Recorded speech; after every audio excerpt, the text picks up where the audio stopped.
অবশেষে যুক্তরাষ্ট্রের president Donald ট্রাম্পের কাছে নথি স্বীকার করেছেন ইউক্রেনের প্রেসিডেন্ট ভলোদিমির জেলেনস্কি। ইউক্রেন তাদের বিরল খনিজ যুক্তরাষ্ট্রকে দিতে রাজি হয়েছে। জানা গেছে, ইউক্রেনের প্রেসিডেন্ট ভলোদিমির জেলেনস্কি খনিজ নিয়ে চুক্তি স্বাক্ষরে রাজি হয়েছেন। তবে এর বিনিময়ে যুক্তরাষ্ট্র ইউক্রেনকে কোনো নিরাপত্তা নিশ্চয়তা বা গ্যারান্টি দেবে না। মার্কিন প্রেসিডেন্ট ডোনাল্ড ট্রাম্প নিজেই কথা বলেছেন। কিয়েভের হিসাব অনুযায়ী বিশ্বের গুরুত্বপূর্ণ কাঁচামালের ৫% রয়েছে ইউক্রেনে। ইউক্রেনে রয়েছে গ্রাফাইট, লিথিয়াম, টাইটানিয়াম সহ বিরল সব প্রাকৃতিক সম্পদের খনি। পাশাপাশি ইউক্রেনে বিশাল পরিমাণে কয়লা, গ্যাস, তেল এবং ইউরেনিয়াম মজুদ রয়েছে। রাশিয়ার বিরুদ্ধে যুদ্ধে ইউক্রেনকে সামরিক ও অর্থনৈতিক সহায়তার বিনিময়ে এসব সম্পদের ভাগ চাচ্ছেন যুক্তরাষ্ট্রের প্রেসিডেন্ট ডোনাল্ড ট্রাম্প।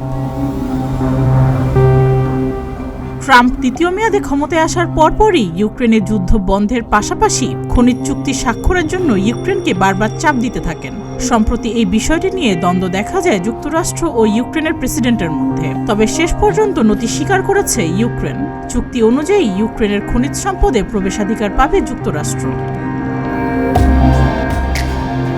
ইউক্রেনের খনিজ সম্পদের ওপর যুক্তরাষ্ট্র যে $50,000 কোটি মালিকানা দাবি করেছিল, তবে যুদ্ধবিধ্বস্ত ইউক্রেনকে নিরাপত্তাজনিত নিশ্চয়তা দেওয়ার ব্যাপারে কোনো আশ্বাস দেয়নি যুক্তরাষ্ট্র। অথচ এটি ইউক্রেনের মূল দাবির একটি ছিল। ট্রাম্প দাবি করেছেন, এই চুক্তির মাধ্যমে যুক্তরাষ্ট্র ইউক্রেনের সামরিক সহায়তার জন্য ব্যয় করা শত শত বিলিয়ন ডলার পুনরুদ্ধার করতে পারবে।